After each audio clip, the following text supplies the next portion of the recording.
ত্রিস্তর পঞ্চায়েত নির্বাচনকে সামনে রেখে মঙ্গলবার শাসক দল এবং তিপ্রামাথা দলের পক্ষ থেকে নমিনেশন পত্র জমা দেওয়া হলো ডুকলি আরডি ব্লকের নির্বাচন আধিকারিকের কাছে।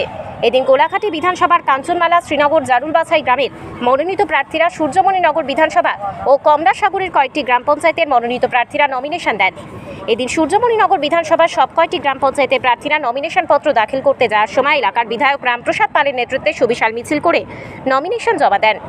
এদিন এই নমিনেশন পত্র জমা দেওয়াকে কেন্দ্র করে ডুকলি আরডি ব্লকে পুলিশের নিরাপত্তা ব্যবস্থা ঢেলে সাজানো হয়েছে। তবে এই নমিনেশন পত্র জমা দেওয়াকে কেন্দ্র করে অশান্তির খবর পাওয়া যায়নি।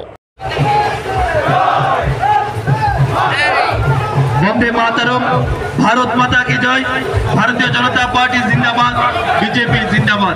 দাখিলে উপস্থিত আছেন সূর্যমণিনগর বিধানসভার কেন্দ্রের জনপ্রিয় বিধায়ক তথা ত্রিপুরা বিধানসভার মাননীয় উপাধ্যক্ষ শ্রী রামপ্রসাদ। 2024 ত্রিস্তর নির্বাচন আমি 18 সূর্যমণিনগরের থেকে আমাদের যারা ভারতীয় জনতা পার্টির যারা গ্রাম পঞ্চায়েতে যারা প্রার্থী হয়েছেন, যারা আমাদের পঞ্চায়েত সমিতি প্রার্থী হয়েছেন, আমি প্রার্থীদের সাথে এখন এখানে যারা মনোনয়নপত্র দাখিল করতে এসেছেন প্রার্থীরা তাদের সাথে এসেছি এবং আমাদের প্রার্থীর সাথে এক বিশালভাবে আমাদের সূর্যমণিনগরের জনগণ এসছে, কার্যকর্তারা এসছে।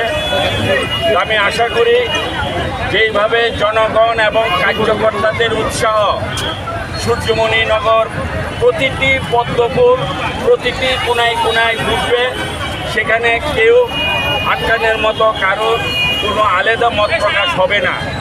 আজকে এই মিছিলের মাধ্যমে আমরা পায়ে হেঁটে আমাদের মণ্ডল অফিস থেকে ঢুকি ব্লকে এসেছি এবং জনগণের যে উৎসাহ, কার্যকর্তাদের যে উৎসাহ, আমাদের সূর্যমণিনগরের জয় জয়কার হবে।